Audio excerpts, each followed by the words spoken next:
go back to sleep, just as the daybirds start to sing. Chapter 2. Later that morning, I'm eating breakfast as fast as I possibly can without choking on toast and honey. I could be as slow as I like because it's the summer holidays, but I want to go out and try to spot the woodpecker I know I heard yesterday. It was tapping its beak in a tree in the park, and the sound bounced into the clouds. So I'm matching my bites of toast to the fast click, click, click of Mum's sewing machine. The needle is flickering up and down like a silver fish darting into the waves of white fabric. Mum's making a tiny lace gown, and it's going to be beautiful. But it's also very terrible, because whenever Mum makes those gowns, it's not for a baby that's alive. She says it's an honour and a privilege to make them, but I just think it's sad. Those little white gowns hang like ghosts in our flat until Mum delivers them to the hospital, wrapped in careful layers of soft tissue paper. Mum's phone pings, and she pauses the next tiny stitch to check it. I can tell by the way her eyebrows pull tight together that the email is from Dad. I think of the missed calls from earlier, and my phone's still buried under my pillow.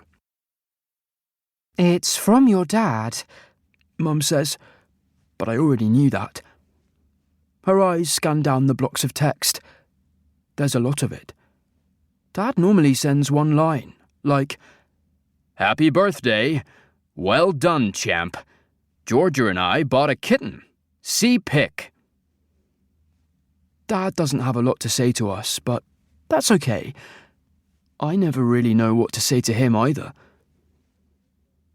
Mum scrolls down the email, and the line of her eyebrows tightens like a knot of wool. I have the same tightness, but it's in my chest. I am suddenly nervous, and I try to guess what he's saying. Maybe Dad and Georgia broke up. Maybe the kitten is sick again. It had some stomach bug, and he sent me a longer than normal message about how they'd got in one of those yellow New York cabs to rush it to the vet. The kitten was wrapped in a blanket, and the driver took them to the hospital because he thought they were talking about their baby being sick. Maybe Dad's fancy new apartment burned down. Maybe his baseball team lost. He never really tells me much, so my mind whizzes through the possibilities, from tiny to huge and back again. Mum looks up from her phone.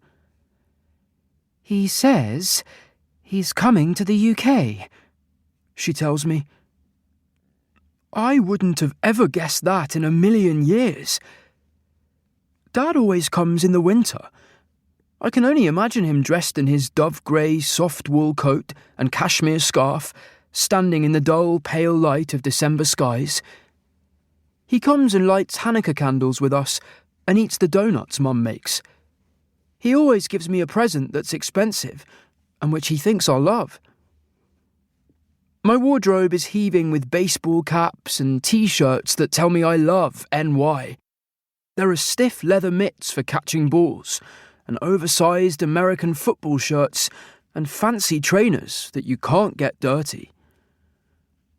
I once told Dad what I really wanted was a new pair of binoculars, and he laughed so loud he scared the birds from the trees. He said I was a card, whatever that means. He told me that people in New York queued for hours for the high-top trainers he'd just given me, and they were limited edition. Dad says he's coming to your bar mitzvah, Mum adds.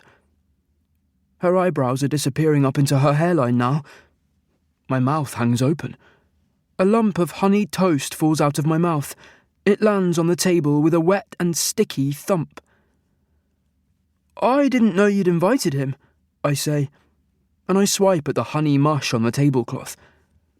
A damp crumb flies close to the sad and beautiful gown, rippling like a foamy wave in Mum's sewing machine. She flinches, but she doesn't tell me off. "He's your father, Noah," she says.